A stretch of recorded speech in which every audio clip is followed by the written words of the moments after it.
Vish- Vishnu-kundinas kings were followers of Hinduism and had established several institutes for Vedic learnings.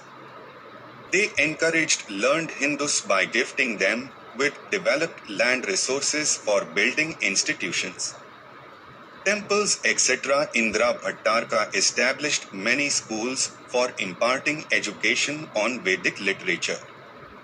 From the time of the accession of Madhava Varma to the empire, Vedic institutions were built aggressively where Vedic ceremonies like Rajasuya, Sarva-medha and Aswa-medha were undertaken. The celebration of all these sacrifices represents the traditional spirit for revival of sanatna dharma. The names of the rulers like Madhava Varma and Govinda Varma show their inclinations towards Vaishnavism. The early rulers of the dynasty migrated from eastern Deccan to the west Deccan in search of employment, and under the Vakatakas, they initially attained feudatory status. During the reign of Madhava Varma, they became independent and conquered coastal Andhra from the Salan-kayanas and established their capital at Denduluru near Eluru, West Godavari district. The Vishnu-kundina dynasty was an Indian imperial power controlling the Deccan, in particular Andhra Pradesh, Telangana, Odisha and parts of South India during the 5th and 6th centuries, carving land out from the Vakataka Empire. It played an important role in the history of the Deccan during the 5th and 6th centuries. The dynasty initially ruled from Indra and later shifted to Denduluru and Amaravati. The area north of the Godavari, Kalinga, became independent. The area south of the Krishna river fell to the Pallavas. The Vishnu-kundina reign came to an end with the conquest of the eastern Deccan by the Chalukya, Pulkeshi II. Pulkeshi appointed his brother Kubja Vishnuvardhana as viceroy to rule over the conquered lands. Eventually, Vishnuvardhana declared his independence and started the Eastern Chalukya dynasty. Madhava Varma II was the most powerful king of Vishnu-kundina dynasty.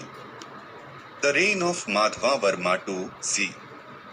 440 c. 460 was a golden age in the history of the Vishnu-kundinas. He is regarded as the greatest ruler of the Vishnu-kundina dynasty. The Vishnu-kundina empire reached its greatest territorial extent under him. He defeated Prithvishena II, the powerful Vakataka king, and married his daughter, the Vakataka Mahadevi. By the middle of the 5th century, the dynasty began its imperial expansion under its most efficient ruler Madhava Varma II, who ruled for nearly half a century. The reign of Madhava Varma c. 440 c. 460 was a golden age in the history of the Vishnu-kundinas. It was during this period the small Vishnu-kundina dynasty rose to imperial heights.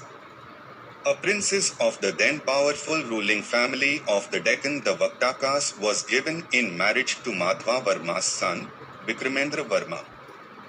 This alliance gave them great power and made it easy for them to extend their influence to the east coast. Inscription number 20. Khanapur plates of Madhava Varman I. Provenance: Khanapur, Satara district, Maharashtra. Script: Brahmi of the southern class of the 6th century AD. Language: Sanskrit. It occurred to the illustrious Maharaja Madhava Varman, who, having performed a purificatory bath at the end of a long sacrifice with many again made, who performed Pundarika, Bahusuvarna and Shodasin sacrifices. Who is a universal monarch, who is the veritable sun with splendors, who is the Indra himself with majesty, who is the farthest limit of the duties and functions of the 4 Varnas and the 4 Asramas. That 64 to deserving and prominent Brahmanas, to Balaswamam, who is a student of the Sarva-medha and belongs to the Salan-kayana Gotra, who has received instruction in 1,000 verses of the Vedas, who is ever engaged in the rituals of the eternal religion, as prescribed in the Vedas and the Smritis,